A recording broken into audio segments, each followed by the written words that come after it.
नमस्कार किसान भाइयों, स्वागत है आपका अपने चैनल किसान मित्र में। किसान भाइयों, अगर आप भी करते हैं सब सब्जियों की खेती तो किसान भाइयों मैं आपके लिए एक बहुत ही अच्छी और सबसे कम लागत में अच्छा मुनाफा देने वाली एक ऐसी सब्जी लेकर आया हूं।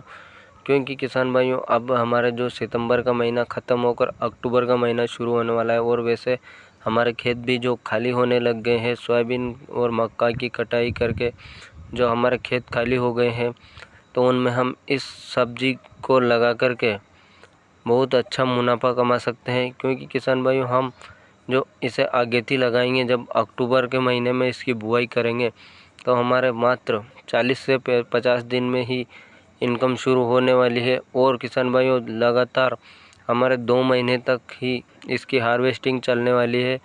तो किसान भाइयों बने रहें वीडियो में एंड तक और वीडियो को लाइक और चैनल को सब्सक्राइब करना ना भूलें।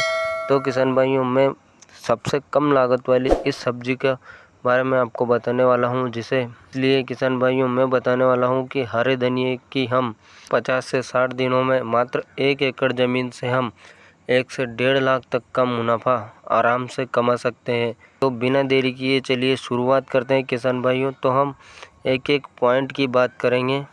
साथ ही साथ किसान भाइयों हम ये भी वीडियो में आगे ये भी बात करने वाले हैं कि हम किस विधि से बुआई करें और कैसे हम जो अपना उत्पादन है उसको बढ़ाएं। लंबे समय चलने से अलग अलग हमें भाव देखने को मिलता है, तो उससे हमारा जो एवरेज भाव वो अच्छा निकल पाए। किसान भाइयों हमें जो अच्छा उत्पादन लेने के लिए हमें इन बातों का विशेष तौर से ध्यान रखना है। एक तो सबसे पहले बीज चुनाव।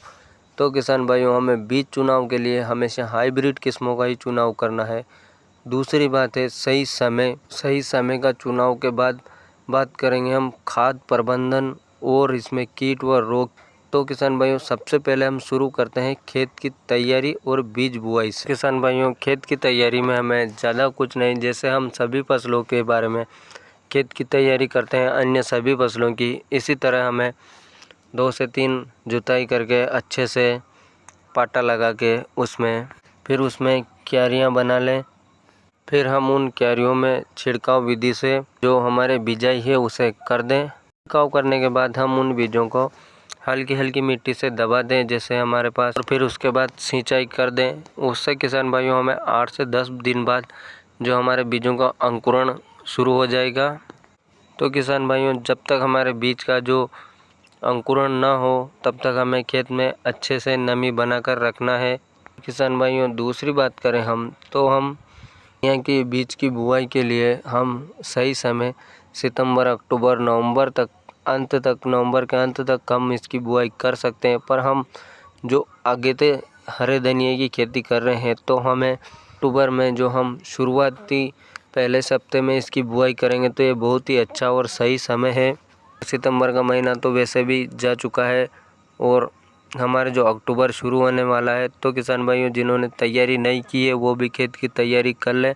और किसान भाइयों हम जब बुआई करें तब हमें हाइब्रिड किस्मों के ही बीजों का चुनाव करना है। क्योंकि किसान भाइयों हाइब्रिड किस्मों के बीजों को एक तो हमें उपचारित नहीं करना पड़ता है क्योंकि वो उपचारित किए हुए आते हैं। यदि अगर नहीं है तो हम साफ फंगिसाइड से उन्हें उपचारित ज़रूर कर लें।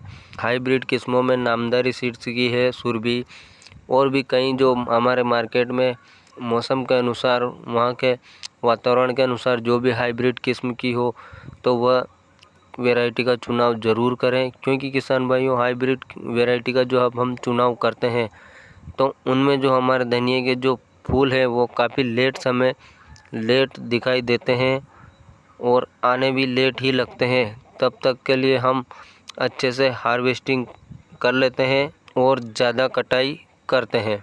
क्योंकि सभी किसान भाई ये बात ज़रूर जानते हैं कि हम जो जब भी हरे धनिए की मार्केट में मंडी में लेकर जाते हैं तो हर धनिए में जो हरे पत्तियां वाला धनिया होता है उसका हमें अच्छा भाव मिलता है और जो फूल वाला जो धनिया होता है उसका हमें मार्केट भाव कम देखने को मिलता है।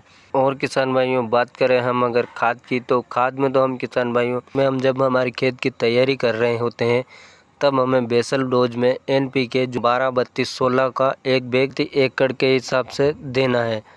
और जब हम पहली कटाई कर लें तब हमें 30 kg यूरिया प्रति एकड़ में देना है। और किसान भाइयों, बात करें कीट व रोग की, तो वैसे तो ज़्यादा कोई खास कीट व रोग देखने को नहीं मिलते हैं। बस कुछ फंगस जनित रोग और लीफ माइनर जैसी ही समस्या देखने को मिलती है। रोको फंगिसाइड को 40 ग्राम और एक इंसेक्टिसाइड को इसके साथ में लेना है। उसे दोनों को मिला करके 15 लीटर पानी में घोल करके स्प्रे कर दें। और किसान भाइयों, अगर हम चाहें तो नीम ऑयल का भी स्प्रे कर सकते हैं। किसान भाइयों, हमें जो निराई गुड़ाई का है तो वो निराई गुड़ाई हमें लेबर की सहायता से ही करनी पड़ेगी, क्योंकि 1 से 2 बार हमें निराई गुड़ाई की ज़रूरत पड़ने वाली है। वैसे ज़्यादा लंबी चलने वाली फसल तो नहीं है, पर इसमें हमें 1 से 2 बार जब भी निराई गुड़ाई करनी हो तो हम लेबर की सहायता से ही निराई गुड़ाई करवाएं। तो किसान भाइयों, दी गई जानकारी के अनुसार आप करते हैं, हरे धनिए की खेत का जो उत्पादन है वो देखने को मिलेगा। और हमारा जो मौसम है वो भी बिल्कुल अनुकूल होने लग गया है धीरे धीरे, तो उसका भी हमें बहुत ही अच्छा सहारा मिलने वाला है। तो किसान भाइयों, हमें शुरुआत में जो है भाव कम देखने को मिलेगा, पर उससे भाव को बढ़ाने के लिए हमें जो 1 एकड़ में इसकी बुआई कर रहे हैं तो हमें 4 से 5 भाग में इसकी बुआई करें। 15-15 दिनों का इसमें अंतर रखें। तो इस प्रकार से हम जो 5 हिस्सों में बुआई करेंगे तो हमारे 15-15 दिन के अंतराल में ही हमारे जो हार्वेस्टिंग भी इस तरह से चलती रहेगी और हमारा जो मार्केट का जो रोटेशन है वो भी ना बिगड़े और हमें उत्पादन के साथ साथ मंडी भाव भी अच्छा मिले, क्योंकि निरंतर हमारा जो माल मंडी में जाता रहेगा। बहुत ही बढ़िया और सबसे कम लागत में अच्छा मुनाफा देने वाली फसल है। जानकारी कैसी लगी किसान भाइयों? प्लीज़ वीडियो को लाइक और चैनल को सब्सक्राइब ज़रूर करें। धन्यवाद।